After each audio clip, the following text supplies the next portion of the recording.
6장 30절에서 34절입니다.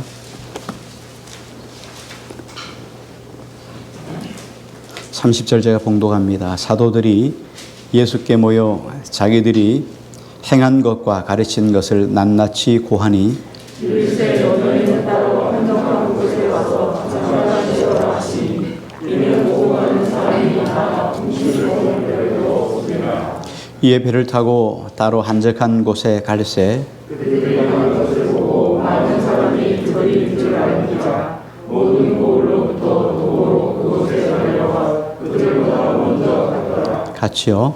예수께서 나오사 큰 무리를 보시고 그 목자 없는 양 같음으로 인하여 불쌍히 여기사 이에 여러 가지로 가르치시더라.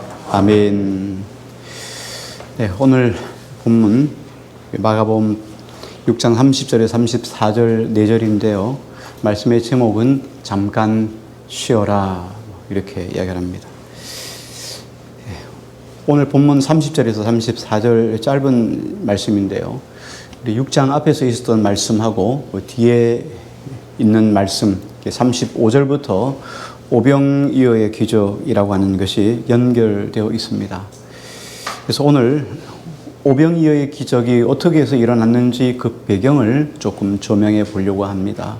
30절과 34절은 오병이어의 기적이 오게 된 이유, 오병이어의 기적을 베푸신 예수님의 의도가 무엇인가를 설명하기 위한 하나의 어떤 에필로그입니다. 그래서 그 부분을 조금 조명해 보려고 합니다. 우리 앞에서 우리 지난 주간에 있었던 말씀이 세례 요한의 죽음에 관해서 그리고 예수님이 선포된 말씀이 헤롯이 듣지 않고 결국은 회개할 기회를 놓쳐버리고 죽었다 이런 내용이었는데요. 예수님과 세례 요한은 상당히 아주 중요한 관계예요. 친척이기도 하겠지만 예수님의 사역에 앞서서 예수님의 사역을 평탄케 하는 그 예수님의 사역을 앞서서 이렇게 준비하는 과정에서 세례 요한이 상당히 중요한 인물로 등장하게 됩니다. 두 사람은 그 세례 요한의 어머님 엘리사벳의 그 속에서 그 태중에 있을 때 그 어머니가 마리아가 온 것을 보고 태중에서 세례 요한이 기뻐했다. 이렇게 말씀을 하죠. 그러니까 두 사람은 예수님과 세례 요한은 상당히 남다른 관계예요. 아주 특별하기도 하지만 아주 돈독한 그런 관계예요. 그럼에도 불구하고 마가복음을 보면 세례 요한이 죽고 난 다음에 마가는 세례 요한에 관한 기사를 예수님이 어떻게 그 마음을 보시고 예수님이 그 마음속에 어떤 생각이 들었다 이런 부분에 대해서는 전혀 눈꼽만큼도 언급을 하지 않고 서둘러서 그냥 다음번 이야기로 급하게 넘어가는 것을 보게 됩니다. 다시 말하면 세례 요한에 관해서 군더더기 하나 없이 그냥 슬쩍 이렇게 지나가 버려서 다른 사건으로 옮겨가는 것을 보게 됩니다. 그 다른 사건이 바로 오병이어의 기적이죠. 오병이어의 기적은 잘 아시는 것처럼 오병, 다수도자야, 한문 흑이에요. 떡병자예요. 떡 5개, 그리고 두이자, 고기여자, 그래서 2마리의 물고기. 그래서 우리는 고기 이러면 고기 종류가 여러 가지가 많으니까 그냥 잘 모르는데 그 갈릴리 지역에서 나는 고기가, 그 갈릴리 호수에서 나는 고기가 따로 있어요. 그래서 그 베드로 고기라고 이르는 그 오병이어의 고기라는 것이 그곳에서 따로 팔기도 합니다.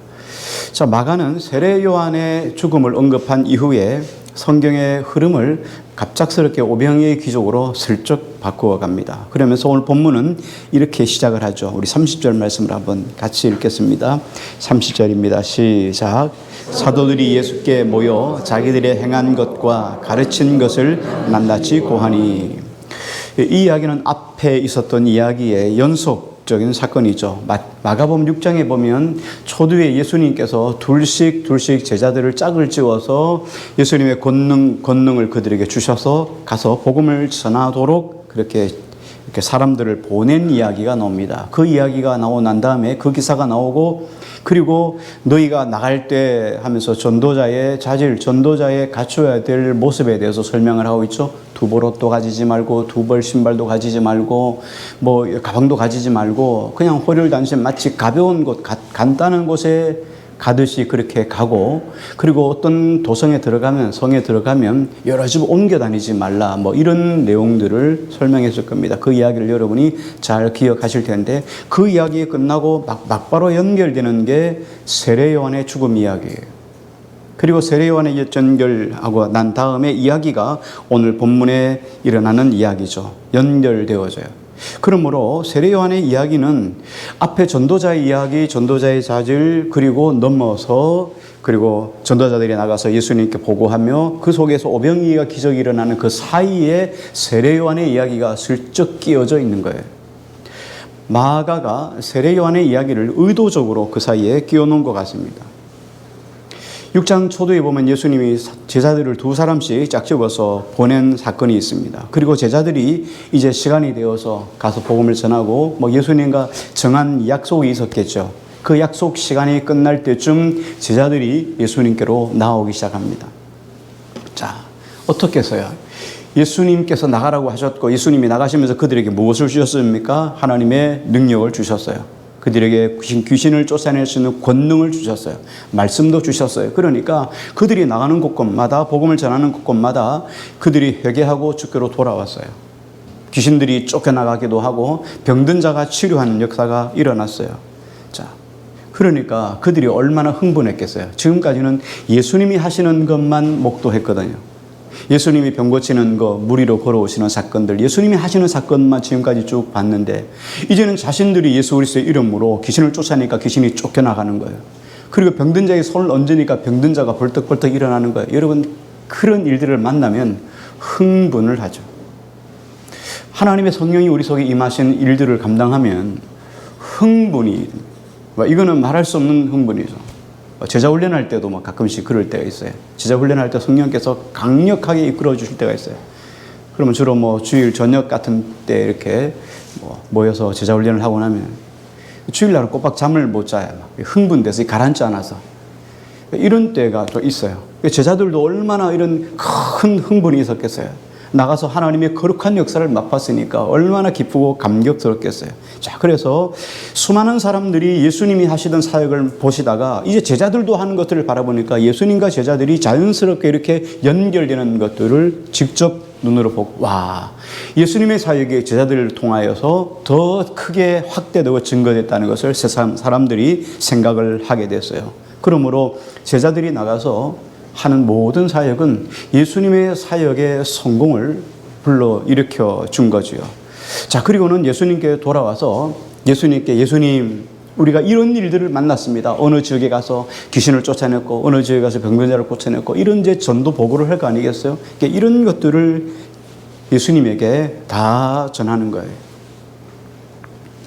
본문은 그 부분을 오늘 성경에서 기록하고 있어요. 그런데 예수님이 제자들을 보내어서 전도하는 사건은 여기에 한번 기록되어 있지만 뒤에 또 한 번 예수님이 제자들을 전도 사역을 위해서 내보내는 사건이 있습니다. 이게 누가복음 10장에 기록이 되어 있는데, 누가복음 10장에는 제자들이 나가서 전도를 마치고 돌아온 이후에 예수님께 이렇게 이야기를 합니다. 누가복음 10장 17절인데요. 70인이 기뻐하여 돌아와 이르되, 여기는 12제자뿐만 아니라 또 주변에서 예수님을 따르던 많은 사람들이 있었어요. 거기에 같이 합쳐서 70명이 된 거예요. 70인 전도대인데, 우리들 주여 주의 이름으로 귀신들도 우리에게 항복하더이다. 이렇게 했어요. 귀신들이 예수님의 이름으로 귀신을 쫓아내니까 귀신들이 막 떠나가는 것을 70명의 제자들이 가서 보고 온 거예요. 35명의 조가 나가서 복음을 증거하는 놀라운 일들이 일어난 거예요. 그때 예수님이 이렇게 말씀을 하셨어요. 예수께서 이르시되 사탄이 하늘로부터 번개같이 떨어지는 것을 내가 보았노라. 내가 너희가 너희에게 뱀과 전갈을 밟으며 원수의 모든 능력을 제어할 권능을 주었으니 너희를 해칠 자가 결코 없으리라. 그러나 귀신들이 너희에게 항복하는 것으로 기뻐하지 말고 너의 이름이 하늘에 기록된 것으로 기뻐하라 하시니라.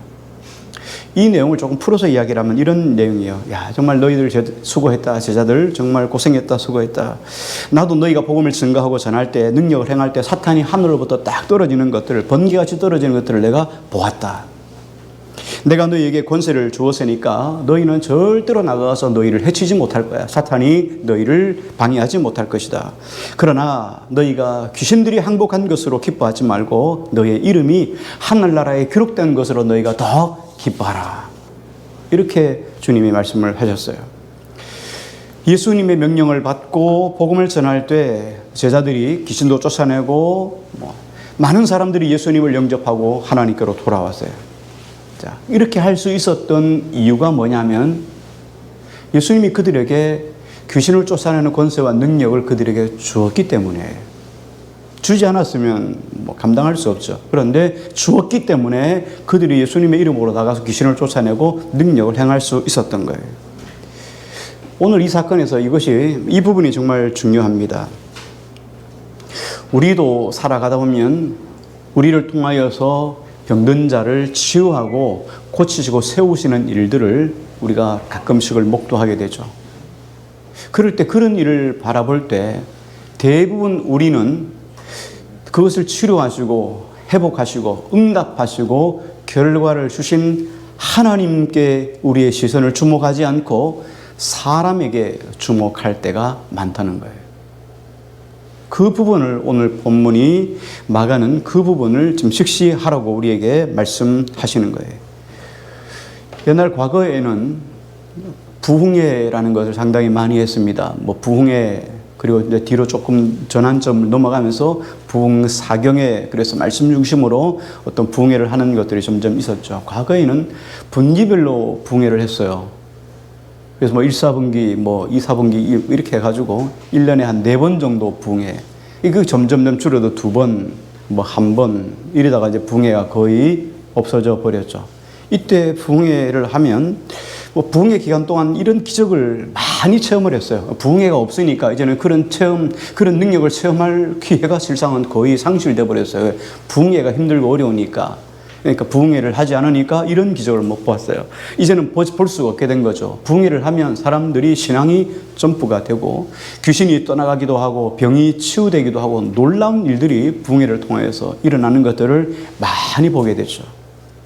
그러다 보니까 이런 부흥회를 인도하시는 어떤 능력을 많이 받으신 이런 분들이 이제 오게 되는 거죠. 그러면 예를 들어서 이런 거예요. 그런 분들이 한번 삼척에 떴다, 내려오셨다 이렇게 말하면 능력의 종 삼척에 오다 하고 프랭카드를 붙이는 거예요. 불의 종 삼척에 오시다 이렇게 해서 밑에 쫙 해서 부흥회를 한다는 것들을 프랭카드로 달고 했습니다. 이렇게 하다 보니까 능력을 주시는 하나님께 우리의 시선을 주목하는 것이 아니라 사람에게 자꾸 주목하게 되었다는 거예요. 은사의 주인은 누구십니까? 네, 역시 하나님이시죠. 당연히 하나님이십니다. 은사를 행하는 것처럼 보이는 목사는 그냥 하나님의 통로일 뿐이에요. 예수 그리스도의 통로일 뿐이에요. 그런데 그 통로가 본연의 자리에, 능력을 주시는 하나님의 자리에 앉게 되면 불경스러운 일이 되는 거예요. 마치 목사님이 고치는 것처럼 이렇게 되면 하나님의 영광을 다 가져가는 것이 되어버려요. 그래서 불경스럽게 되는 거죠. 능력은 그분에게 부여해 주시는 그분이 누구신가? 하나님이시라는 거예요. 우리에게 능력을 주시고 우리에게 치유하신 은혜를 주시고 깨닫게 해주시고 신앙을 자라게 하시고 성장하게 하시고 천국에 대한 소망을 갖게 하시는 그 모든 것을 부여해 주시는 분이 하나님이셔요. 그러면 하나님께 영광을 돌려야 되는데 그 능력을 통로, 행사하는 종에게 우리의 시선을 목도하는 그 순간, 그리고 그 사람을 세우시는 그 순간 그 사람은 하나님 앞에 참남한 사람이 되는 거죠. 우리 지난주에 잠깐 하고 넘어갔지만 헤롯이 세례요한이 회개하라 그렇게 해줄 때도 회개하지 않고 그냥 넘어갔어요. 세례요한을 죽이는 걸로 끝났습니다. 예수님께서 회개하라 천국이 가까웠노라 하는 걸 통해서 세례요한이 죽었던 세례요한이 살아서 돌아왔다 이렇게 생각을 했어요. 그리고 예수님이 하신 메시지 회개하라 천국이 가까웠다는 말씀을 새겨 듣지 않았어요. 회개의 기회를 잃어버렸어요. 그런데 헤롯이 어떻게 죽었습니까? 어느 날 연설을 하는 거예요. 군중들이 많이 모인 곳에서 연설을 하는 거예요. 그런데 하늘에서 주신 세례도 마찬가지로 하나님이 세우셨죠. 그 포효하는 능력이 얼마나 큰지 사람들이 헤롯을 하고 떠받들고 높이는 거예요. 그 영광을 주신 하나님을 칭송하지 못했어요. 그러자 하나님께서 헤롯에게 충이 먹어 치심으로 충이 먹어 죽었다. 하나님이 치니까 벌레가 먹어 죽었다. 바이러스가 뭐 들었겠죠. 그래서 죽고 말아요. 그래서 헤롯은 끝나버려요. 우리에게 주신 모든 영광은 하나님이 받으셔야 돼요. 우리에게 주목된 영광이 올 때 그 영광을 빨리 하나님께 패스하는 것이, 그게 우리가 영원히 하나님 앞에서 살아갈 방식입니다. 그렇지 않으면 참남한 일을 겪게 되는 거죠. 사도행전 14장에 보면 바울과 바나바가 복음을 전하러 1차 전도 여행 때 루스드라 하는 곳에서 가게 되죠. 근데 이 루스드라 한 곳에 갔더니 날 때부터 안전병이었던 사람이 있는 거예요. 그래서 그때 이 바울이 그로 하여금 앉게 하고 그로 하여금 고쳐주게 됩니다. 그랬더니 그 루스드라에 있었던 많은 사람들이, 와, 이 사람은 신화에 나와 있던 제우스나 헤르메스 신이 사람의 모습을 입고 이곳에 와서 그 사람을 고쳤다, 이렇게 해서 사람들이 전부 다 꽃과 제물을 가지고 와서 살아있는 바울과 바나바에게 제사를 막 드리려고 하는 거예요. 그때 바울이 이렇게 이야기를 합니다. 사도행전 14장 14절부터 18절인데요. 두 사도 바나바와 바울이 듣고 옷을 찢고 무리 가운데 뛰어 들어가서 소리를 질러 이르되, 여러분이여 어찌하여 이러한 일을 하느냐? 우리도 여러분과 같은 성정을 가진 사람이라. 여러분에게 복음을 전하는 것은 이런 헛된 일을 버리고 천지와 바다와 그 가운데 만물을 지으시고 살아계신 하나님께로 돌아오게 함이라. 하나님이 지나간 세대에는 모든 민족으로 자기들의 길들을 가게 방임하였으나 그러나 자기를 정언하지 아니한 것이 아니니 곧 여러분에게 하늘로부터 비를 내리시며 결실기를 주시는 선한 일을 하사 음식과 기쁨으로 여러분의 마음에 만족하게 하셨느니라 하고, 이렇게 말하여 겨우 무리를 말려 자기들에게 제사를 못하게 하느니라. 루스드라의 사람들이 바울과 바나바를 전부 다 칭송하고 그를 떠받들려고 하니까 바울과 바나바가 의도적으로 그리고 적극적으로 말렸다는 거예요. 소리도 막 지르고 옷을 찢고, 여러분 나도 당신들과 똑같은 사람입니다. 배고프면 뭐 흙이 지고 안 먹으면 흙이 지고 여러분 건들면 열받고 이런 똑같은 사람입니다. 그러니까 나를 찬양할 것이 아니라 살아계신 하나님을 찬양하십시오. 이런 일을 없애려고 하나님이 우리를 당신들에게 보냈습니다 라고 적극적으로 방어하는 것을 보게 돼요. 왜 그렇겠어요? 그렇게 하지 않으면 하나님이 기뻐하지 않는다는 것을 바울과 바나바가 너무나 잘 알고 있었어요. 만약에 그때 바울과 바나바가 그 영광을 다 취했다면 어떻겠어요? 바울이란 이름은 이 성경 속에 없었을 거예요. 사람이 하나님께로 돌아갈 칭송, 영광을 사람이 취하면 징계를 받게 되겠죠. 오늘날도 인기 있는 목사님들, 연예인들만 아니에요. 연예인들도 보면 광팬이 있잖아요. 팬덤이라고 부르는 광팬들이 있죠. 그래서 그 팬들이 자기 좋아하는 연예인들을 가지고 연예인들을 찍은 사진들, 책들, 노트, 여러 가지 물건들 있잖아요. 그런 굿즈라고 이야기를 하죠. 그런 것들을 막 사잖아요. 좋아서 하는 거죠. 그리고 광팬들이 있어요. 목사님들 중에서도 목사님들을 좋아하는 광팬들이 있습니다. 자기 스타일로 그분을 좋아하는 거 그거 말릴 재간도 없고 말릴 이유도 없습니다. 그러나 자기 스타일에 잘 맞는 분이라는 거죠. 자기 스타일에 잘 맞기 때문에 자신이 좋아하는 목사님 스타일식으로 예배하고, 자기가 좋아하는 목사님 스타일로 듣고, 자기가 좋아하는 목사님 스타일로 쫓아가는 것은 바람직하지 않다는 거예요. 왜냐하면 우리가 기준이 되는 것은 사람이 아니에요. 우리 지난 주간에도 말씀을 했지만 진리를 증거하는 사람이라면 그분이 세례요한이든 예수님이든 나귀이든 어린아이든 진리를 듣는 사람의 태도가 중요하다 그랬어요. 진리를 듣는 것은 바로 우리이기 때문에, 잘 듣는 것이 중요해요. 그런데 우리가 어떻게 해요? 내가 좋아하는 스타일이 아니기 때문에 나는 듣지 않겠다. 이렇게 돼버리면 그 손은 오롯이 내 자신에게 돌아간다 하는 것이 지난주의 말씀이었어요. 그래서 오늘 우리가 하나님 말씀을 들을 때 가장 중요한 기준은 뭐냐? 하나님의 말씀이에요. 하나님이 우리 삶의 기준이 되어야 됩니다. 예수님께서 오늘 승리의 기쁨을 안고 제자들이 막 돌아왔어요. 돌아와가지고 막 흥분된 제자들이 예수님, 우리가 막 이런 일들을 행했습니다 하고 이렇게 보고하는 장면에서 예수님이 이렇게 말씀을 하시죠. 오늘 말씀 31절을 한번 같이 볼게요. 같이요. 시작.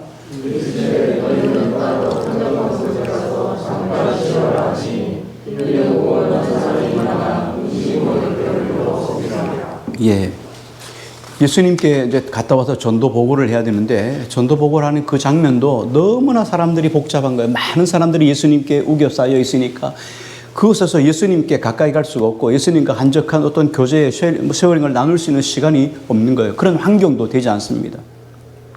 예수님 우리가 이런 일을 행했습니다. 그럼 예수님이 잘했다. 뭐 그거에 대해서 이렇게 피드백하고 이렇게 해야 되는데 환경이 안 되는 거예요. 너무나 복잡하고 시끄럽고 사람들이 막 몰려드는 거예요. 예수님이 가시는 곳곳마다 예수님을 필요로 하는 무수한 사람들이 다가오니까 예수님이 식사할 시간도 없는 거예요. 주무실 시간도 없는 거예요. 그러니까 예수님이 그럼에도 불구하고 사람들 속에 늘 휩싸여 있으니까 제자들도 지금 같이 한적한 곳에서 시간을 낼 수가 없었는 거예요. 그때 예수님께서 하신 말씀이 너희가 한적한 곳에 가서 잠깐 쉬어라 하시는 말씀이에요. 오늘 이 말씀이 오늘 우리에게 주신 말씀인데요.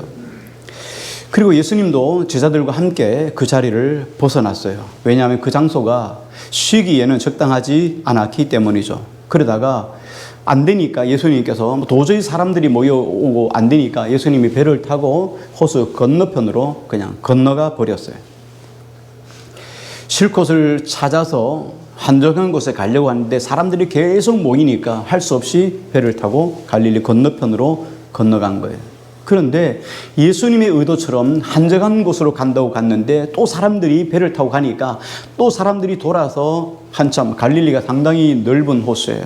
그런데 이렇게 건너가자마자 배를 타고 가야 되니까 시간이 걸리니까 사람들이 또 돌아서 쫓아온 거예요. 그쪽으로. 많은 사람들이 건너편까지 다가와서 막 계속 몰려오기 시작하는 거예요. 예수님은 고된 일과 고된 일 속에서 그리고 식사도 못하고 잠도 못 주시면 그 큰 상황 속에서도 예수님과 제자들이 쉬지도 못하면서 방해하는 군중들이 막 다가오는데도 그들을 향해서 나도 좀 쉬자 말이죠. 나도 좀 밥 좀 먹자 하자 이렇게 예수님은 짜증 한번 내지 않으셨어요. 그리고 그들을 예수님이 그냥 바라보시는 거예요. 다가오는 예수님을 향해서 그들이 예수님을 다가오는 사람들을 바라보면서 예수님이 이런 마음을 품으셨어요. 우리 34절 한번 같이 볼게요. 같이요. 시작.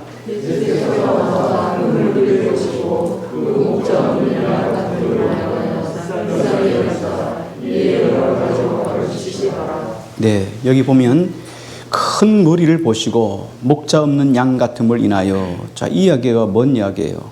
목자 없는 양 같다는 말이 그렇죠. 여기에 예수님 앞에 모이는 사람들은 다 어떤 사람이냐? 가난한 사람들이에요. 약한 사람들이에요. 어디 가서 의지할 곳이 없는 사람들이에요. 대부분 늙고 병들고 연약한 사람들이에요. 예수님에게 위로를 받고 싶은 거죠. 이 시대 속에서 소망을 갖고 싶은 거예요. 그리고 어떤 사람들은 예수님의 능력으로 병고침을 받고 또 예수님께서 그들을 위로해 주시고 하나님의 말씀, 오늘 진리의 복음을 듣고 싶어하는 사람들이 많이 모였어요. 그래서 그들 속에서 모여든 사람들을 바라보다 보니까 해가 뉘어지는 거예요. 그래서 그들을 돌려보내야 되는데 이렇게 늦은 시간에 그들이 집에 가다 보면 배가 고프고 힘들고 연약한 노인분도 계시는데 그들이 길에서 기진할까 봐 예수님이 측은히 여기는 마음으로 행한 것이 바로 오병이어의 기적이에요. 그 과정에 이런 배경이 있다는 거예요.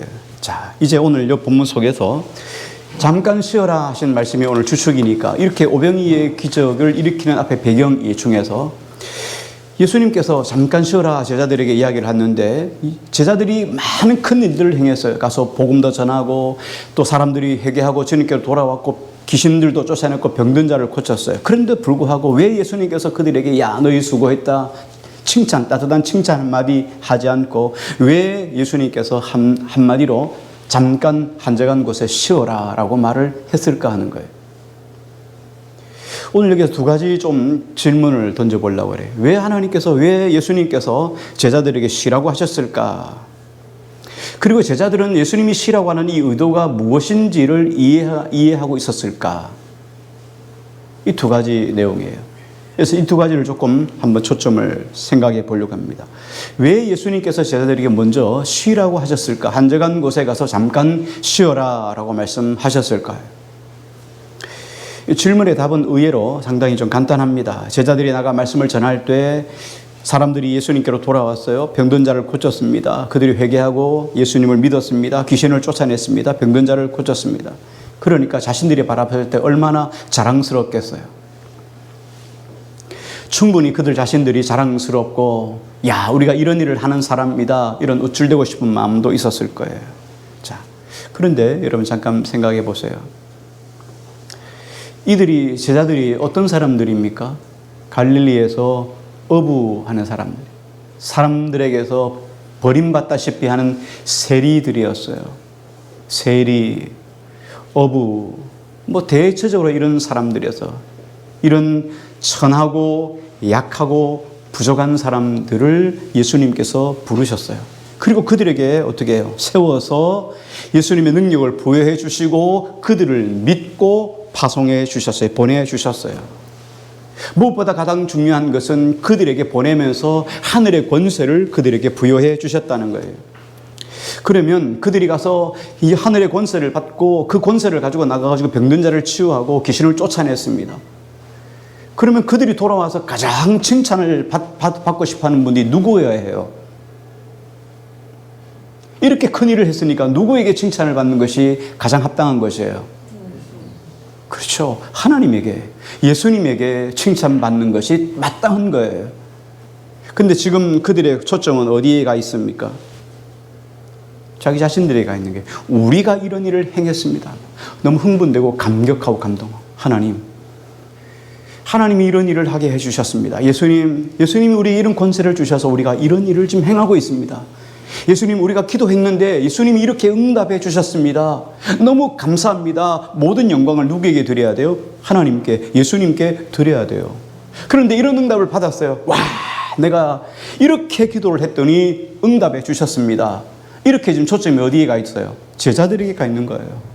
내가 예수님의 방식을 이렇게 했다니까. 그래서 우리가 여기서 발전되는 것이 어떤 거예요?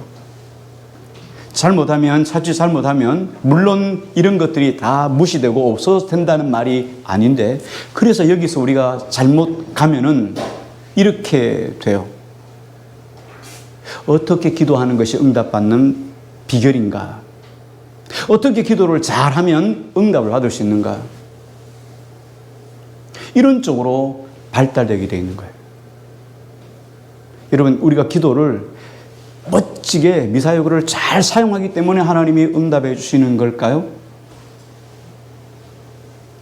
성인된 아이가 밥상에 앞에 앉아서 오늘도 식사 준비에 여념이 없으시는 우리 어머님, 낳으시고 기르시고 수고하신 나의 어머님, 오늘도 저에게 밥을 주시옵소서 이렇게 해야지만 어머니가 자녀에게 식사를 줄까요?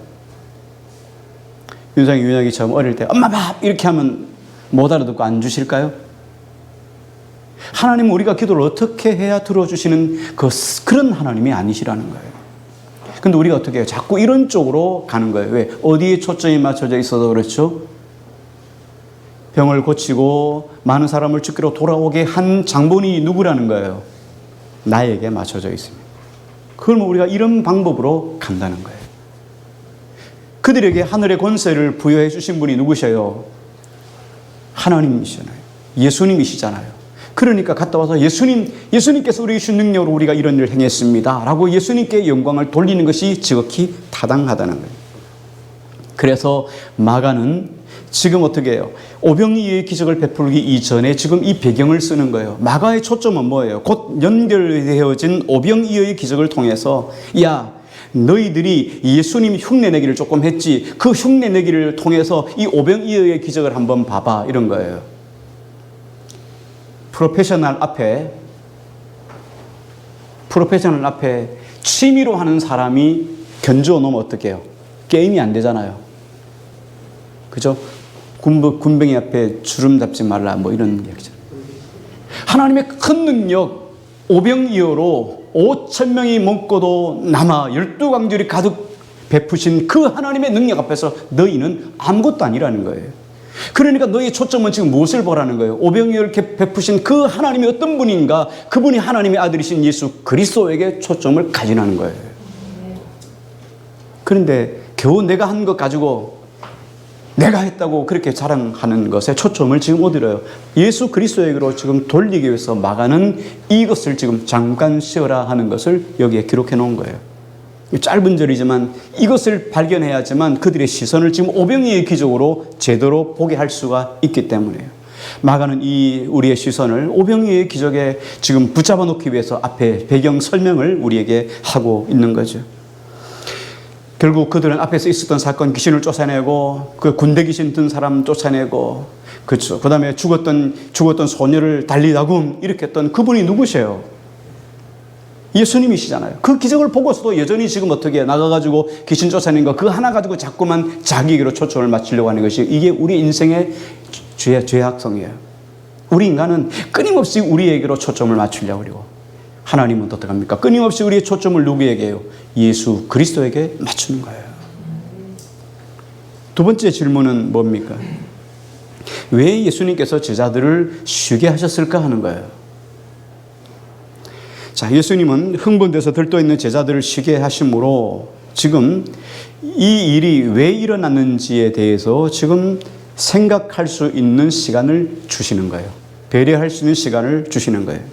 자, 결과적으로는 뭐 쫓아온 군중 때문에 쉬지 못했어요. 쉬지도 못하고 다시 건너편에 가서 오병이어의 기적을 베푸는 그 현장 속에 묻혀버리다 보니까 쉬지를 못했습니다. 그럼에도 불구하고 그들이 예수님께서 따로 그들을 잠깐 쉬어라 라고 말씀하신 그 의도, 예수님 앞에서 왜 쉬어야 되는지에 대한 의도를 조금은 깨달은 것 같아요.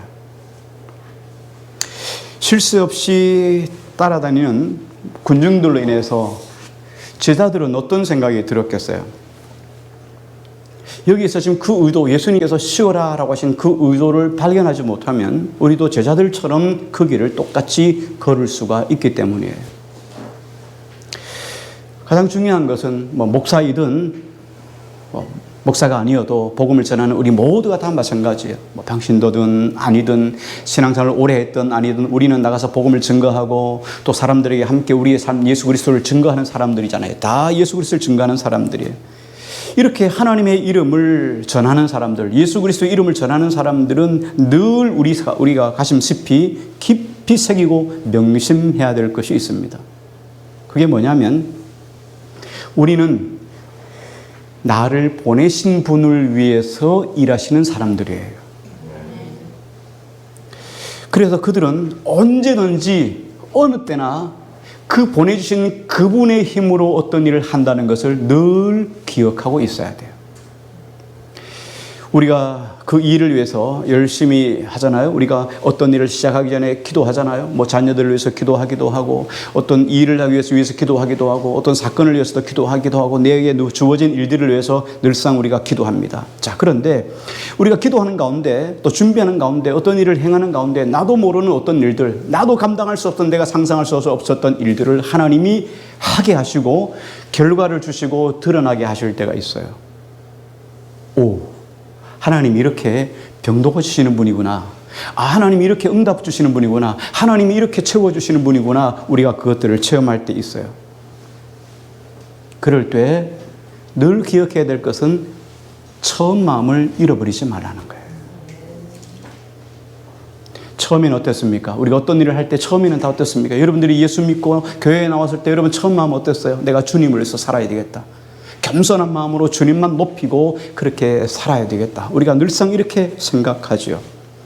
처음 부름받았을 때 그 떨림, 처음 나를 불러주신 그 주님의 부르심 앞에서 얼마나 감사하고 감동하고 감격했는지 너무나 흥분되고 감사해서 눈물이 그치지 않았던 여러분 그런 때를 여러분 다 한 번씩은 지났을 거예요. 가졌을 거예요. 저도 목사 안수 받을 때 말이죠. 그때를 기억해요. 목사님들이 쭉 둘러서 손을 얹고 안수를 하는데 눈물이 하염없이 나오는 거예요. 그러니까 눈물이 하염없이 그냥 나오는 게 아니라 그냥 통곡이 나왔어요. 그 많은 안수하는 많은 우리 동기들이 많이 12명이 안수를 받았는데 거기서 통곡을 하고 막 했으니까 사람들이 얼마나 창피한데 뭐 울음이 그치지 않아가지고 이렇게 주님이 나를 건져주시고 하나님이 일꾼 삼아주신 그 은혜가 너무 커서 그냥 나도 모르게 그냥 눈물이 나오는데 막 그치지 않으니까 저도 정말 상당히 힘들고 어려웠었어요. 자, 오늘 마찬가지로 지금 이 이야기를 하는 거예요. 예수님께서 제자들을 부르실 때 그 불렀던 나를 부르셨던 그때 그 은혜, 그 긴장감, 그 감격 그리고 주님의 이름으로 기도하고 간구하고 주님의 거룩한 일들을 감당하는 이런 사람들이 가졌던 처음 마음, 주님께서 내게 주셨던 그 은혜의 심장을 잃어버리면 이런 제자들처럼 우리가 지금 나가서 이렇게 보니까 막 귀신들이 쫓겨나간 와 예수님 하고 예수님에게 지금 전하고 싶은 이 이야기 이런 것에 도취될 수밖에 없다는 거예요. 그러므로 우리는 처음 마음을 잃어버리지 말아야 돼요. 우리가 살아갈 동안에 하나님은 여러분들을 각각의 자리로 보내실 거예요. 그리고 여러분의 자리에서 여러분의 일들을 감당할 거예요. 그리고 여러분들이 곤란과 어려움을 당할 때마다 여러분이 하나님께 나가 기도할 거예요. 그때마다 하나님이 어떻게 우리 삶 속에 응답해 주시고 어떻게 여러분 삶을 바꾸어 주시고 어떻게 하나님이 여러분 속에 역사하실지 우리는 아무도 모르지만 하나님은 반드시 여러분이 구하는 것대로 응답해 주실 거예요. 그때 와 하나님 나의 기도를 이렇게 들어주셨군요 하고 잠깐 즐거움과 기쁨 속에 잠깐 취하시다가 그리고 빨리 어떻게 하나님께 영광을 돌리시기 바랍니다. 하나님 이런 영광을 이런 은혜를 주신 하나님 영광을 받으세요 하고 하나님께 빨리 토스해 드리는 거예요. 잠깐 은혜를 누리셔야 되겠죠. 하나님 내가 이렇게 기도했었더니 와 나도 대단하네요 그죠. 근데 하나님은 더 대단하십니다 하고 하나님께 영광을 돌리라는 거예요. 그 자리에 세우신 하나님께서 여러분에게 감당할 만한 능력을 계속 부여해 주실 거예요. 그리고 우리는 그 감당할 능력을 주신 그 하나님께 끊임없이 계속 그 능력으로 이루어진 일들을 통해서 하나님께 다시금 돌려드려야 돼요. 만약에 우리가 이런 일들을 잘 감당한다면 이런 하나님의 근원, 내게 주신 하나님의 능력의 근원이 누구인지를 아는 사람, 그리고 하나님이 우리 삶 속에 이렇게 능력을 주셨기 때문에 하나님께서 마땅히 영광을 받으실 것이라고 마땅히 받으셔야 된다고 하나님께 영광을 돌려드리는 사람은 이 기쁨을 계속 맛볼 수 있어요. 그리고 하나님께서 여러분에게 절대로 하나님의 능력을 거두지 않고 이 하나님의 은혜를 지속적으로 오랫동안 계속 하나님의 사역을 감당할 수 있게 부여해 주신다는 거예요. 아무쪼록 이 하나님의 은혜를 깨닫고 오직 하나님께만 영광을 돌림으로 주님의 이름이 저와 여러분의 인생 속에 끊임없이 주님의 이름이 드러나는 아름다운 삶을 살아가는 우리 모두가 되시기를 주 이름으로 축원합니다. 우리 찬양 드리시고 같이 기도했으면 좋겠습니다.